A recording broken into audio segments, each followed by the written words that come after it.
Watching Mane, especially tonight, just unbelievable, Steve. Fantastic player.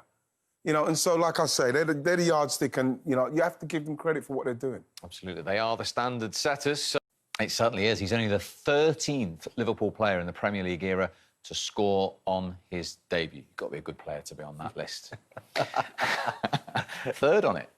Third. I mean, and he spoke really well, didn't he? I really like what he had to say there. Very, you know, grounded, respectful. He's coming into a team that are full of stars, the Premier League winners, so he might have to bide his time to get plenty of opportunities. But the manager's already given him a few minutes there, the earliest opportunity, and he's grabbed his chance. So, you know, it's a fantastic start for the young lad. At the age of 23, for 40 million in today's magnificent market. Business from Liverpool. When I heard it, I totally get it. When you watch him against Wolves and the way he pressed, and the fact he's his work rate, his eye for a goal like we saw tonight, and when you look at his kind of emergence, it's the same as almost like the same as Mane's when Mane was at Southampton. When you look at their records, so and you look at what Mane is achieving up to this point. If Diego Jota can get into this team and, like he said, all the right things there, just work hard in training and get there, he is going to be unbelievable for Liverpool because he's got everything. And it's another unbelievable signing that they've made. Right, you mentioned pressing there. Liverpool doing that tonight. You touched on it at full time. That really prevented Arsenal getting out. Big theme of the night. They strangled the life out of them. And you know what? Full credit to Arsenal because they continued to try. Because what's the alternative? You go long, and then how are you going to progress as a team? But they had the right intentions, but you're just playing against the best team in the business for closing a team down. They've done it against the best all around the world. And it's perfection. It really is. Whether they pick it up in midfield, whether they win it up front, pick it up in midfield, or they pick it up at the back. No matter what, they end up picking the ball up. You're just giving possession away all the time. The way they move, the way they close down, they don't always chase the ball. They fill in holes. They squeeze play into a certain area where they know players are going to be vulnerable. I mean, it's just unbelievable to watch. And I actually felt sorry for Arsenal in a way, but I also applauded them for continuing to try to do the right thing. They just met their match. I think that when you looked at those instances, yeah, you're right, Michael. And it's almost it felt like a training game for Liverpool in respects of, OK, we're going to play, you lot try and get out and we're going to press you everywhere. What you could see with that was from everywhere, the different people moving forward because Arsenal was starting from so deep.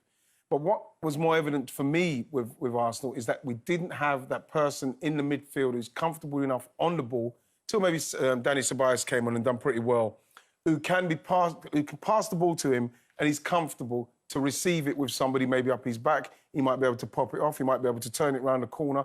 And then from there, Arsenal can try and play. We can't do that at the moment because this is why it's imperative that they get OR, maybe from Lyon, somebody like that who can get on the ball and get the forwards going. Because you saw a couple of chances that were created for Arsenal today by Dani Ceballos when he came on. And that is what Arsenal need. And Michael's right with that pressing. You literally, with Liverpool, it's just a matter of time, like in the training games, before you win the ball and then you give it back. You give it back to the mid. And they just, like, put us under pressure. And like I said, they had a couple more gears. And that's a really interesting point you've made, too. If Arsenal aren't able to get that player before the deadline, does that change that philosophy in a way for you then? Yeah, it does. I think what we've seen is that on Arsenal's day, and, you know, Arsenal kept it to 3-1 today. And like I say, Liverpool do look like they had more. But at times before, Arsenal would probably have really collapsed under Emery. They would have collapsed. Latter stages of Arsene Wenger, they probably would have collapsed. So much more organised now. But what's happening now with the organisation is they need the right pieces in there. And this is, if they can't get that player, then that's what's going to happen. We'll beat the Fulhams. Of course we will. We'll beat the teams in and around that middle area because we've got the forwards, like someone like Aubameyang, who maybe if he got the chance, they might have taken it.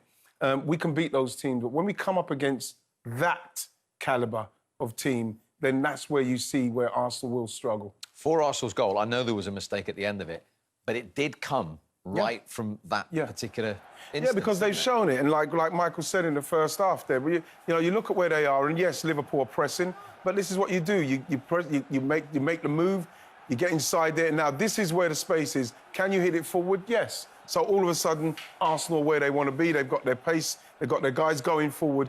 This is the luck, because this is a poor ball from Maitland-Niles. He gets the luck there, and then even more luck to finish. But it wasn't lucky in the way it was meant to be, because that is the only way that Arsenal are going to penetrate Liverpool today, is if they could break the press and then try and get in. Michael's gone to the table. What did you make of that? Well, I think Wrighty's absolutely right. But what I do love about Arsenal is I think if you're going to get to the next level, I think you've got to go through a bit of pain along the way. You know, it's easy to keep it tight, to go long, to clear your lines, put men behind the ball and make it difficult. But Liverpool were like this. Liverpool used to give away goals. They were 3-0 up at half-time, half the time, and then ended up, you know, conceding 3 goals and drawing 3-3 in Klopp's early time. What did he do? Did he change his philosophy? No. He just thought, right, this is how I'm going to play, and now I'm going to get the players to fit into these positions. Go and get Virgil van Dijk. Go and get Alisson. Whenever there's a problem, but you don't change the philosophy and the way you play. And I just think that's what I really admired about Arsenal tonight. And if we just look at the goal, they couldn't get out. 9 times out of the 10, they couldn't get out. But they kept trying. And if we just slow it down around here, yeah, they get a bit of luck. This is... but that ball there, if we just take it back a little bit, this is the ball of the game. Now, this doesn't happen unless they try to play out. The one ball in football that you don't want is that ball that comes through the lines. Now, Arsenal, look how brave they are. They've got 3 up front already. And just because they played, they get this opportunity. And again, if I stop it here, Liverpool are very top-heavy when they're defending from the front. Look at this. They've got 6 players out of the game through that one pass, basically. And they're against 5 players at the back for Arsenal. So Leeds showed it at Anfield in the first game of the season. If you're brave enough, if you can beat that press with good skill, good confidence on the ball, then you can hurt this Liverpool team. And that's exactly what they did for the goal. Now, I'm not saying, you know, if it can be a cricket score, but if you're going to progress and you want to be the best type of team, like a Manchester City, like a Liverpool, that's the next stage for Arsenal. Don't bottle it now. Now you've done it. Now you're almost showing the way that you want to play, passing out from the back. And I think it's really commendable that Arteta, no matter what, he's being brave and he's playing the way he wants to play. Now, Wrighty's right. They probably need 1 or 2 different players to be able to get to that next level. But the actual way they're playing is the right way. Don't give up now. And that's a really interesting analogy Michael makes with Jurgen Klopp's first 6 to 9 months. Yeah. And let's remember, Mikel Arteta's still in that period as Arsenal manager, that he took time to get those players, to get the ones he wanted in his system and the way he wanted to play. Yeah, and what we have to also commend Liverpool on is the way they do their business. They go for a player, they actually pinpoint the player they want, and they've got exactly what they wanted. The goalkeeper, Virgil van Dijk, now Thiago. And, you know, you have to say Thiago Alcantara now into that mix. When you look at how that team played there, it really is starting to look very tantalising, and that will only give Liverpool even more of a lift, because they see what they're capable of. You could take Mane off, you bring Jota on now, and like they still look really like brilliant. And you know, Mo Salah was brilliant today. Again, Fabinho was great. So you look at Liverpool and you're thinking to yourself, are they going to get Thiago? And if they do get him, how's that going to change them? It's going to give them another option of beating a team through the middle of the pitch now, because we've seen what they're capable of doing on the wings with Mo Salah coming in and cutting inside. But now with Thiago and then Firmino in the middle and then playing in there, I'm really excited to see what they're going to do. You know what I mean? As long as Arsenal finish in and around there, if they can get the players, then it's going to be tough for anybody to beat Liverpool this season. That goal for Arsenal, of course, 2.5 minutes later, they were level. From an Arsenal point of view, first of all, Wrighty, what did you think about that equaliser? What could have Arsenal done better? Well, the thing is, when you see it, you look at the way it went, and when we see it from the other angle, there's a couple of instances where you think to yourself, OK, don't go. Don't go, because Trent Alexander has got too much time on the ball, and when he's got that much, there it is.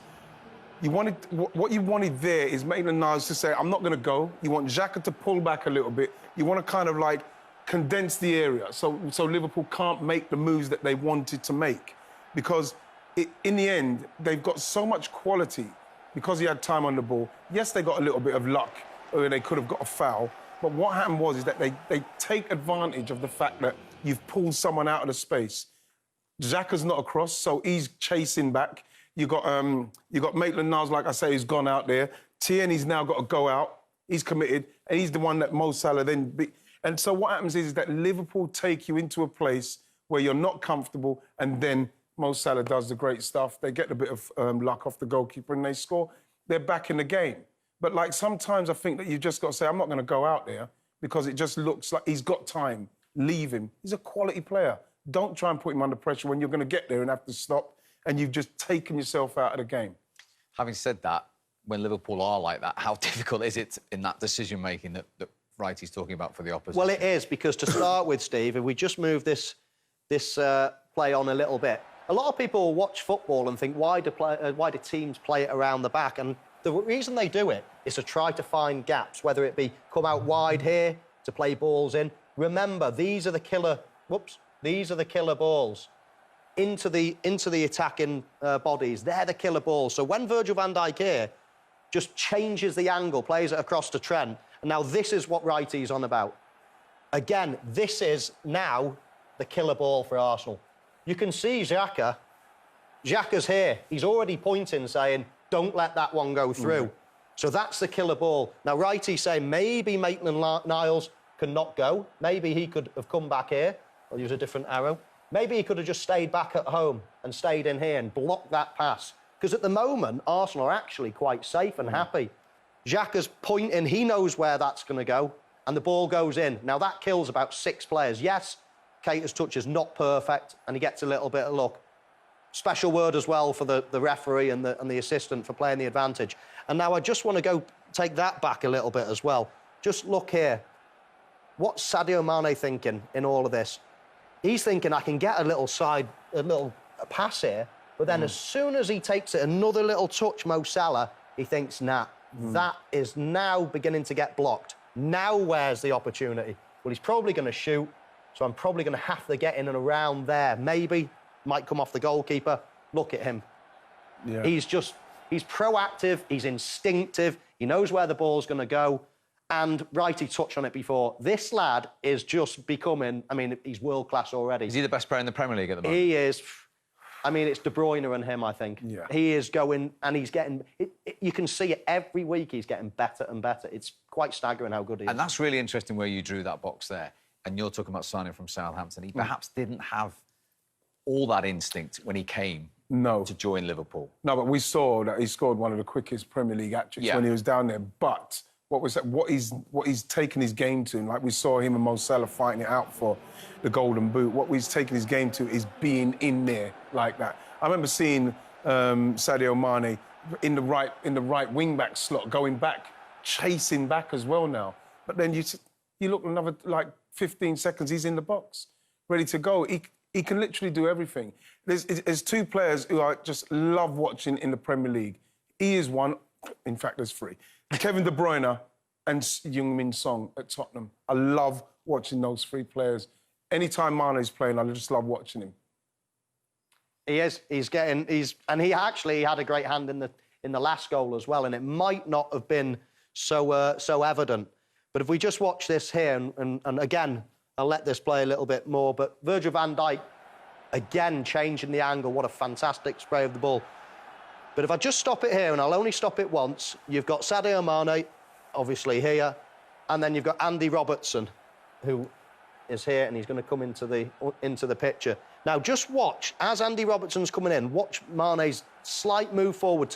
He actually shifts Bellerin out of an area that Andy Robertson's going to come and vacate just now. That little bit of movement, and, I mean, if he'd stayed still, there wouldn't have been a goal. So, again, whether he's aware of it, I'll give him the benefit of the doubt. I'm sure he would have been. But just that little bit of movement, you get nothing standing still. Yeah. And I've always found, especially someone of my height, I always preferred 1 yard at the near post as opposed to 5 yards at the back. Because by the time the ball comes over, defences have turned round, they're closing down on you, and you get nothing at the back post for someone as short as me. But if you can shift the defence to the near post, leave someone behind, your quid's in, and Andy Robertson needs to give him a pat on the back. That's fascinating. Robertson got in, but you felt Willian could have done better? Well, the thing is that I thought Willian, unfortunately, it wasn't the kind of game for Willian. I thought we saw how good he could be against Fulham, and that's maybe where we're going to get the best out of him. But when you look at where he's coming from and the fact that Willian is playing in this position, he has got to engage him. He knows now it's too late. You know, he's got to, like 5 yards before that, he's got to engage Andy Robertson there. And then by the time it comes over, as much as Sadio Mane goes in and he drags Bellerin in, Willian knows, he knows that's his guy. Look at him, you can see how disappointed he is. He's trying to get there now.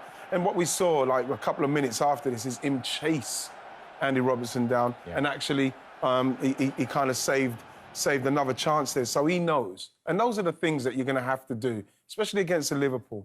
You give them that kind of space. Him, Trent Alexander, time to cross the ball. Andy Robertson, time to get him behind you. You will get punished. And just a quick word. We've seen many players be affected by an error. Andy Robertson had made one at one end to bounce back and do that at the other. That's right. I mean, the fullbacks at Liverpool have been given so much credit over recent season. Trent Alexander-Arnold, again involved in a lot of the good attacking play today.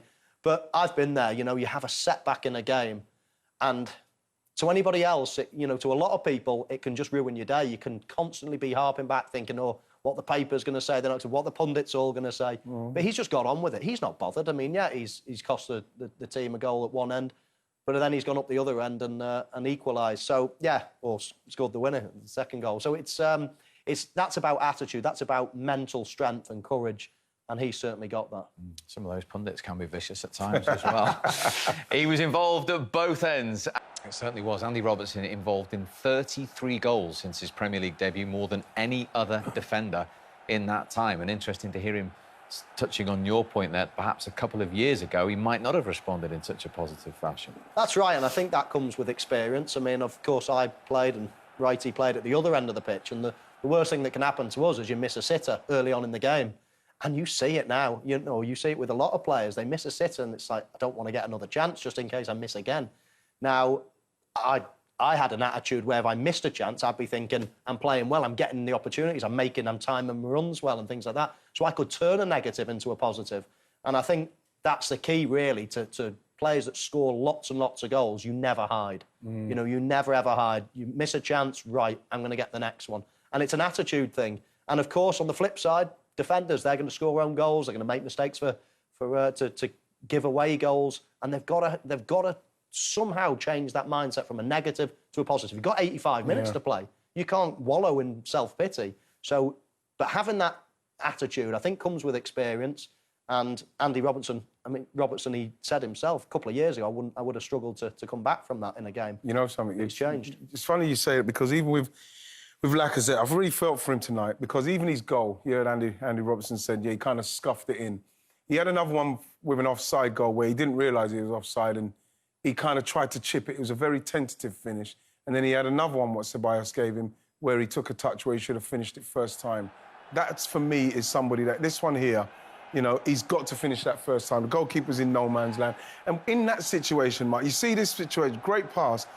The goalkeeper is now like, oh, I need him to take a bad touch and give me a chance. And he's taken a touch. Because if he takes that first time, Alisson is in such no man's land there when you see it.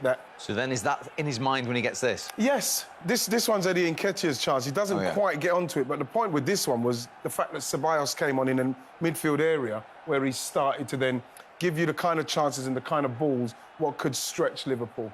But with the chances, what happens with the chances is that you feel, you could feel like he could feel the pressure. Because that second chance what Lacazette had, he does not need a touch. He just needs to help that on its way. The goalkeeper's no man's land. You just knock that down the side of him. And that's what Arsenal need to do. They need to take those chances, because if it's not Aubameyang, someone's got to be taking those chances. I watched the game and I felt exactly the same way, because he tried to dink Alisson first time. It weren't on. And it wasn't on. And when you try... It's almost a bit embarrassing, isn't it? When you try something that you shouldn't really do and you fall flat on your face, it's like, right, I'll play safe next time. Look, that for me. Yeah, I mean, that was the second chance that he should have hit first time. For me, look, Mike, look, bam. He could go down the side, he could go across him.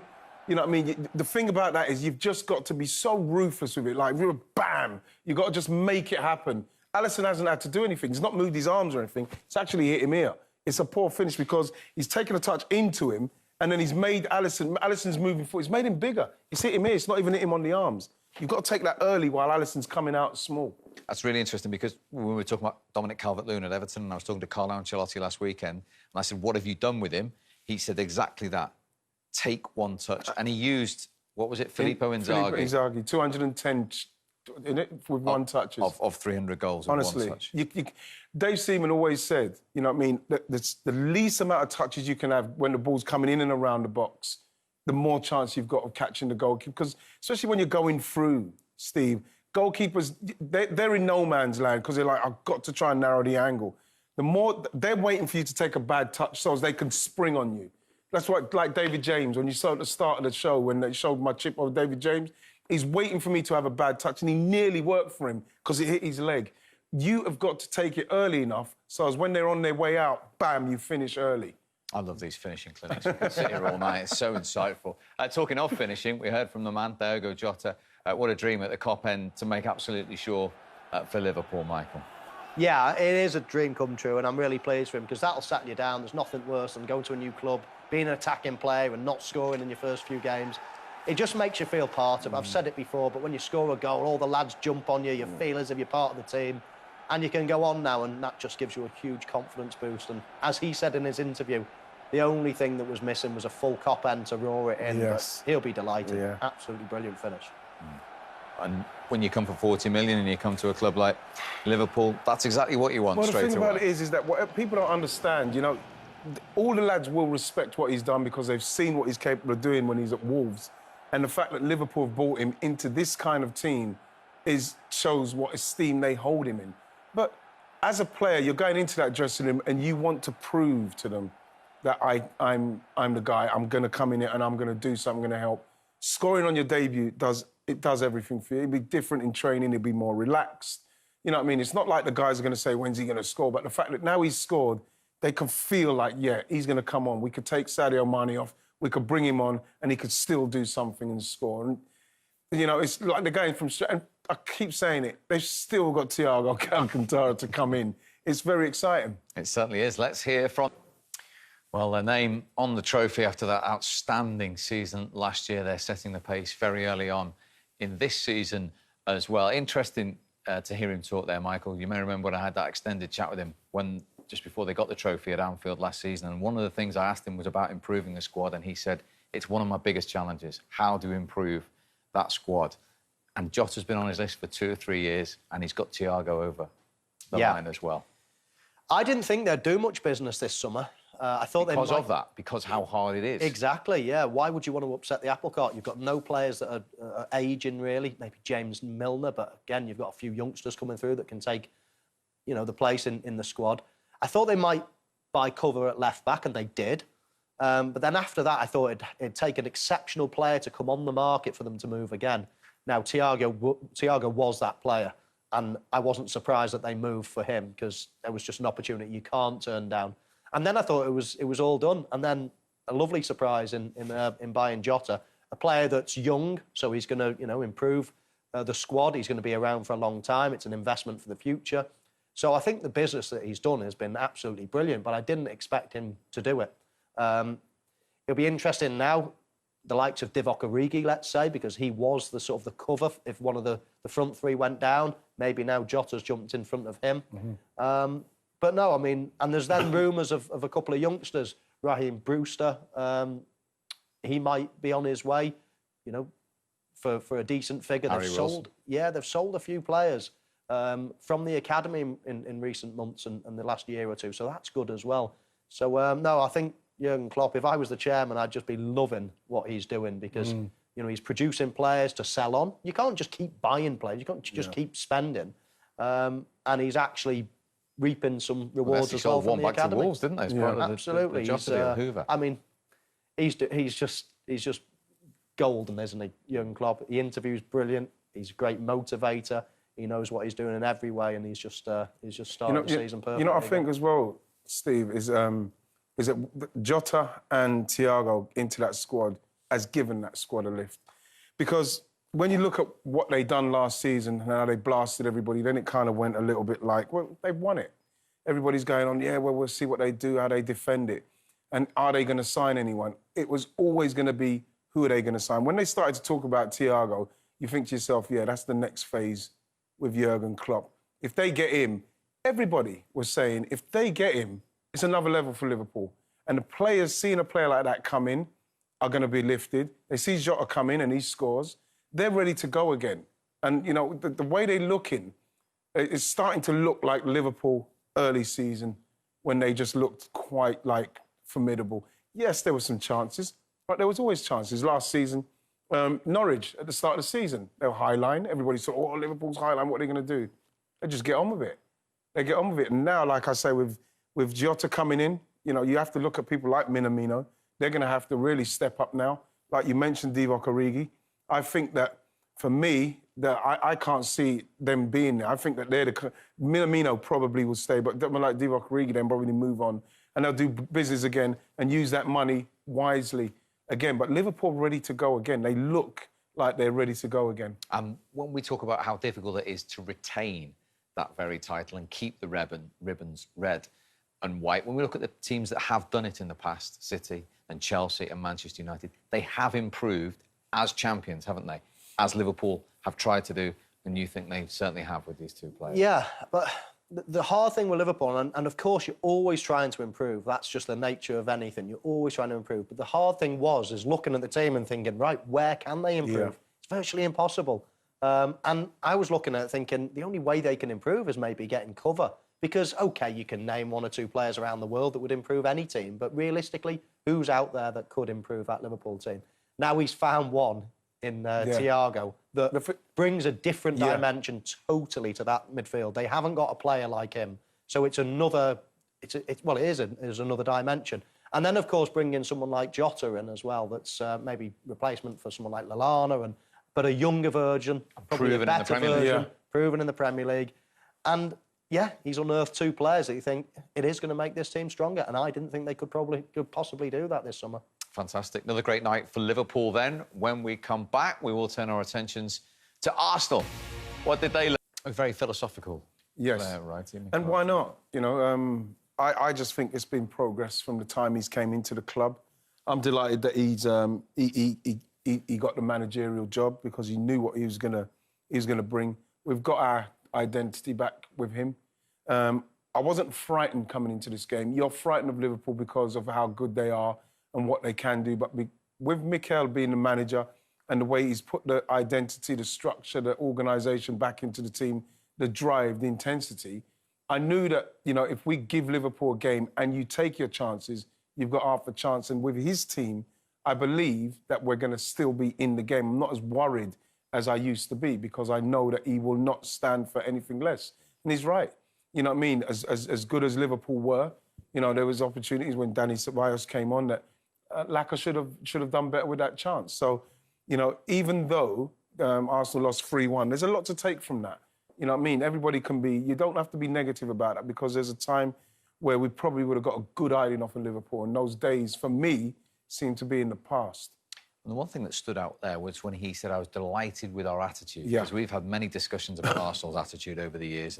Past the last 3 or 4 seasons with different managers. Yes, and you know what? It's one of those things where it's quite embarrassing sitting there, as, you know, loving the club like I do and knowing what it means to play, excuse me, for the club, and listening to people talk about Arsenal's players like soft centre and giving up and no intensity, when you know that with the right manager, the right structure, understanding what they're doing, that will come back. And that is why, to have a manager like Mikel now, it's on its way now. If we could start getting to do the kind of same business as what Liverpool are doing, they're doing unbelievable business. The players that they're signing, the right players. Arsenal need that now. They need to sign the right player, that midfield player. OR is the one that they're after, or Partey. We've got 2 young centre-halves that need time. And if they can get those players and Arsenal can continue to play how Mikel wants to play, we are going to get to where we want to be because they've got more than enough intentions now to do it, but we need the right players. I can remember you and I sitting in these seats over those same periods and you saying to me, I don't know what Arsenal are. I can't see what they're trying to do. How different is that now when you watch that team tonight? It's a huge difference. Bear in mind, I've watched Arsenal and played against them when they're right at their peak. The invincible team, Wrighty's team, when they were winning the leagues, on a regular basis. And then they basically went from being probably the best team in the country for a good number of years to not even being in the top 4 or 5 for a good number of years. They were flitting around. I mean, I know Arsene Wenger got in the Champions League for a dozen years on the spin or something, but they were always coming fourth. 20. For 20 years. And then they fell out. Good start writing. But then they've just fallen out for a long period now, it seems. And so where are they at for you, Michael, now? where they're at is they're at the bottom, but they're on the right line. I see a plan now. I see something whereby, right, this is it now. This is our structure. This is our manager. This is what we're going to do. If you're good enough, you'll play. If you're not, we'll bring up. But this is how we're going to play. We're going to be brave. We're going to play a passing game. We're going to play out from the back. We're going to be like a Manchester City, a Liverpool. We're going to press high when we can. We're going to have pace on the attack. We're going to have exciting players. You can see a plan now. Now, OK, they're still got a lot of room for improvement, but at least they're on the right track. For the last few years, just been, buy him, because he looks a decent player. Will he fit into the team? They'll play 3 at the back one day, then 4 the next day. It's just like, what are you trying to do here? At least, as I said, I use the word going through a bit of pain. You have to go through pain to improve. It's not all like that. You have steps down and then a bigger step up, a little step down and bigger step. And that's what progression is. And Arsenal have just never had a plan, to me, for about the last 10, 15 years. Now it looks like they're on the right track. Now, it might take a few years still, but they're going places. Yeah, patience is gathered by showing signs of improvement. Go back to Jurgen Klopp, his first season. Liverpool were in the top 8. That's all. Yes. Until he got his stamp on the team. Yeah, and remember, even if you go back before, Liverpool's main Achilles heel was defending as a team. I mean, under the Brendan Rodgers side, they should have won the league. You know what I mean? They had to go through that pain, what you're talking about, because they didn't defend well as a team, and in the end, they lost out. We saw with Jurgen Klopp and the problems that Jurgen Klopp had in and around the Christmas period, when it kind of like he was getting used to it, what was going on. I know he didn't like it that much, but then the next year, totally got used to it, moved the team around, got them going, and then we saw what they done. But it's going to come down to, with Arsenal, is patience, especially from the fan base, patience with the players. Hopefully, Edu can make the signings, because I believe that if I've tipped Arsenal for top 4. You watch them play against Liverpool today, trying to play out with arguably the best pressing team in the world at the moment, and they still tried, and they scored a goal for it, although it was a bit lucky. They've got to keep doing what they're doing, and we have to try and get this midfielder, this creative midfielder over the line. If you can, then I'm thinking, yes, Arsenal can challenge top 4, because we've got one of the best strikers in the world, and I don't think he had a shot on target today, unfortunately for him. You'd like the chance to have dropped to him, but it didn't. But you want to be able to have that midfielder who can put you into those kind of chances. Because like Mikel said, you can't get chances like that against a Liverpool and not take them. And like I was saying to Michael, anything that hits a goalkeeper in and around his body doesn't have to use his arms. You've taken too long to take your shot. And I will take your word for that. Fascinating Arsenal chat. We will continue it after the break and get some... And he's talking about what's coming up, and hopefully he can put those chances away. Sheffield United is next for Arsenal, but actually, after that game, when you have a look at who they've got to face, Manchester City, Leicester and Manchester United. Yeah, and that's, for me, that's a good test. But like I said, it's not something that I'm thinking, oh, my gosh, we're not going to... That's the kind of test that Arsenal want to see where they are. I'm not afraid of Arsenal playing any of those teams under this manager, because I know that they're going to be well prepared. Obviously, like I say, the creativity from the midfield is a problem at the moment. As soon as they can sort that out, the better.